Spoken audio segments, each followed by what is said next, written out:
শহুরে সব তকমা ভুলেই এসেছি তোমার তোরে, অভিমান ভুলে পাহাড় তুমি জড়ায় ধরিলে মোরে।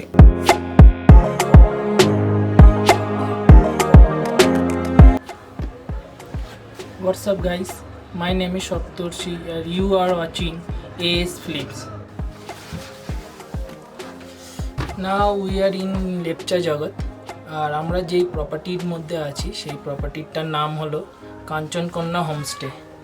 এখানকার যে ভিউ হোমস্টে প্রত্যেকটা রুম থেকে সেটা খুবই অসাধারণ আর এখানকার সার্ভিসও খুব ভালো, খাওয়ার দাওয়ারও খুব ভালো।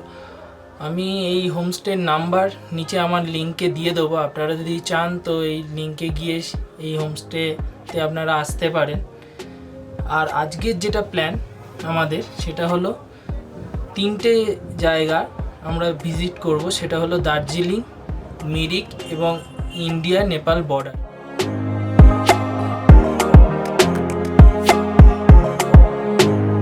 রেশমি পাইনের চাদর জড়িয়ে বসে থাকা এক অনামি পাহাড় বুকে করে আগলে রেখেছে সযত্নে এই গ্রামকে, যাকে এসে কুর্নিশ করে বারংবার পুঞ্জীভূত মেঘের সারি।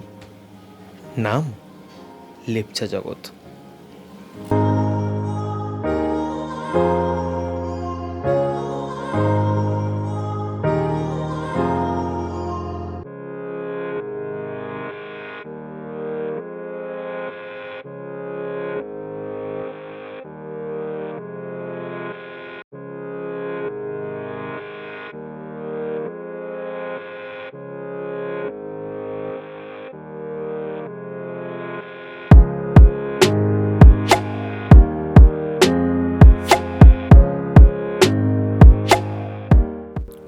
অবশেষে বেরিয়ে পড়লাম আজ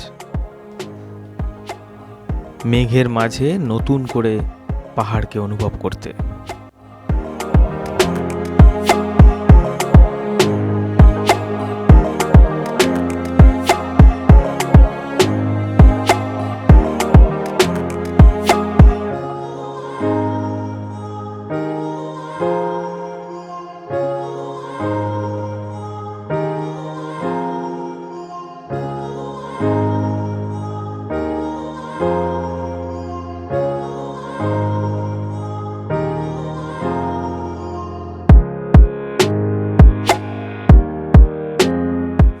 DHR Darjeeling Himalayan railway UNESCO দ্বারা ঘোষিত ওয়ার্ল্ড হেরিটেজ সাইট, মানে টয় ট্রেন। আর টয় ট্রেন বলতেই মনে পড়বে ঘুম স্টেশনের কথা। ঘুম থেকে টয় ট্রেনে চড়ে দার্জিলিং যেতে মাঝখানে পড়বে এই বাতাসিয়া লুপ।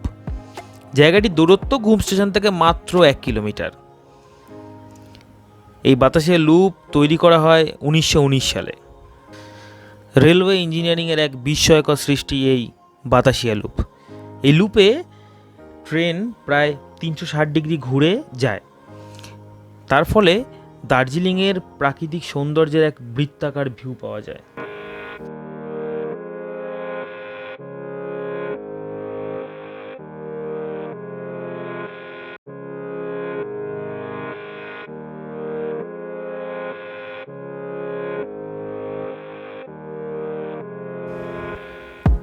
বাতাসিয়া লুপের কেন্দ্রে আছে এক যুদ্ধ স্মৃতিস্মারক।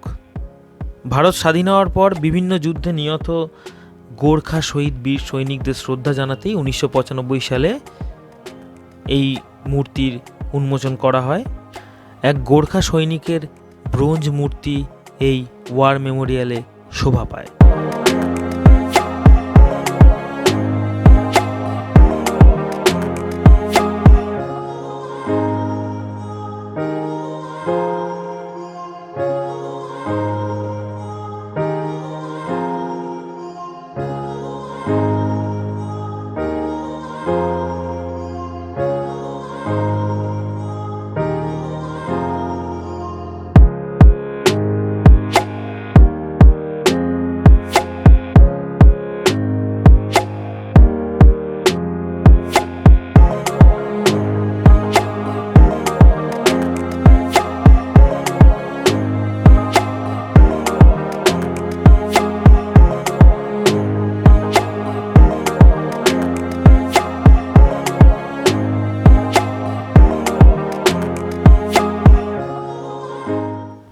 বাতাসিয়া লুপ থেকে অনতি দূরেই রয়েছে ইগা চেউলিং মনেস্ট্রি, যাকে আমরা ঘুম মনেস্ট্রি বলে চিনি।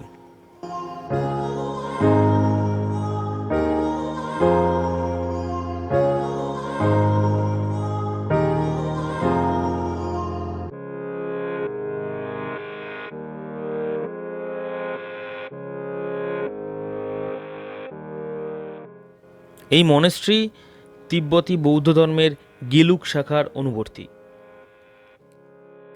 মঠের মধ্যেই শ্রী গৌতম বুদ্ধের এক 15 ফুট লম্বা মূর্তি আছে। এছাড়াও গৌতম বুদ্ধের শিষ্য চেনরেজি ও চোঙ্গাপার ছবিও আছে। 1875 সালে লামা সোরাব গাৎসো এই মঠ স্থাপন করেন। এটি ঘুম শহরের বৃহত্তম মঠ।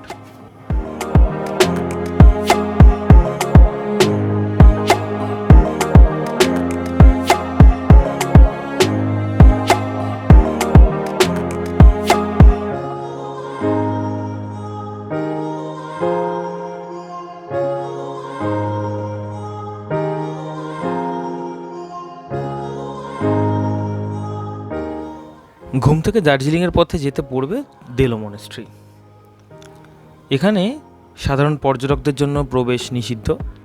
এরপরে পাহাড়ের নৈসর্গিক রূপ উপভোগ করতে করতে আমরা এসে পৌঁছালাম পাহাড়ের রানী দার্জিলিংয়ে।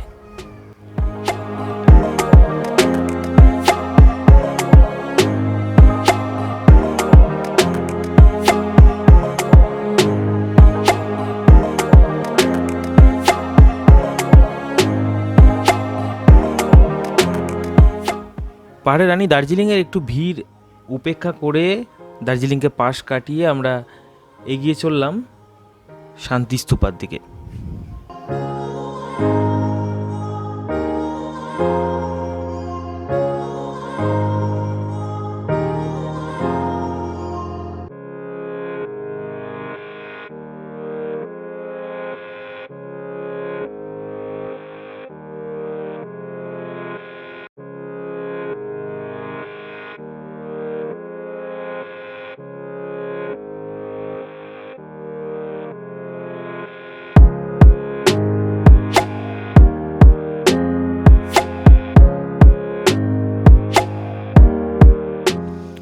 শান্তি স্তূপা এটি বিশ্বের সকল জাতি ও ধর্মের মানুষের মিলন ও বিশ্বশান্তির বার্তা প্রচারের জন্য স্থাপিত। এই পিস প্যাগোডা জাপানি বৌদ্ধ সন্ন্যাসী নিচিরাৎসু ফুজির তত্ত্বাবধানে নির্মিত। এই শান্তি স্তূপার ভিত্তিপ্রস্তর স্থাপিত হয়েছিল প্রায় 1972 সালে এবং এটি উদ্বোধন করা হয় 1972 সালের 1 নভেম্বর। এখানে মৈত্রেয় বুদ্ধ সহ 4 বুদ্ধের অবতার রয়েছে।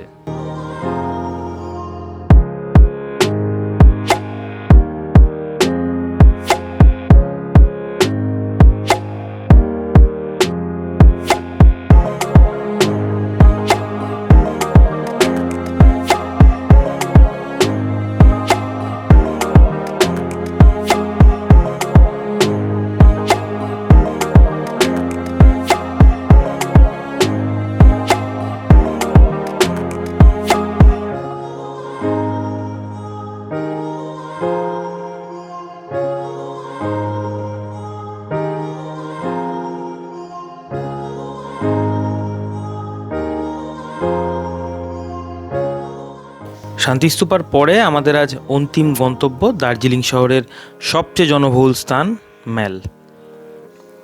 4টি রাস্তার সংযোগস্থল বা অ্যাসেম্বলি পয়েন্ট হিসাবেই এই জায়গাটি পরিচিত। ম্যালে এসে দেখলাম কলকাতার মতো জাঁকজমকপূর্ণ না হলেও ছোট্টর মধ্যে বেশ সাবেকি এক দুর্গাপূজার মণ্ডপ। যাই হোক, এবার পুজোয় ঠাকুরটা তো দেখা হলো।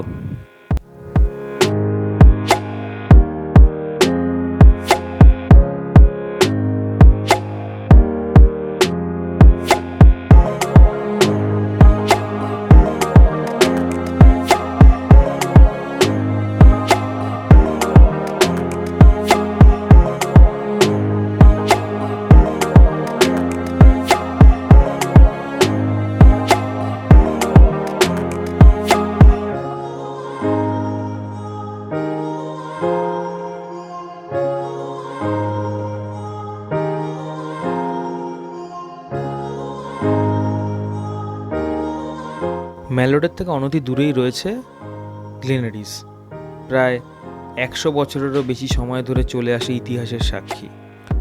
ঐতিহাসিক ক্যাফে হলেও খাবারের দাম কিন্তু খুব একটা বেশি নয় এবং স্বাদেও বেশ ভালো।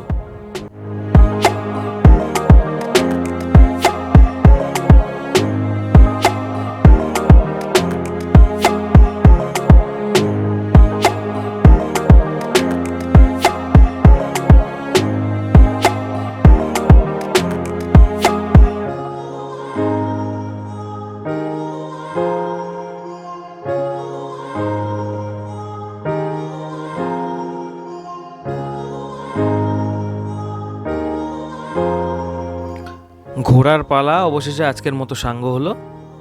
এবার ফিরবো সেই শুরুর ঠিকানা লেপচা জগতে।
ফেরার পরে হোমস্টের ব্যালকনিতে বসে হাতে এক কাপ চা নিয়ে সূর্যাস্ত দেখা,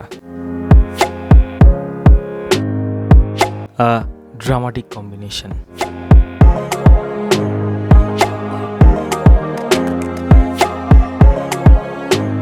তারপরে প্রায় কয়েক মুহূর্তের মধ্যেই নেমে এলো সন্ধ্যা।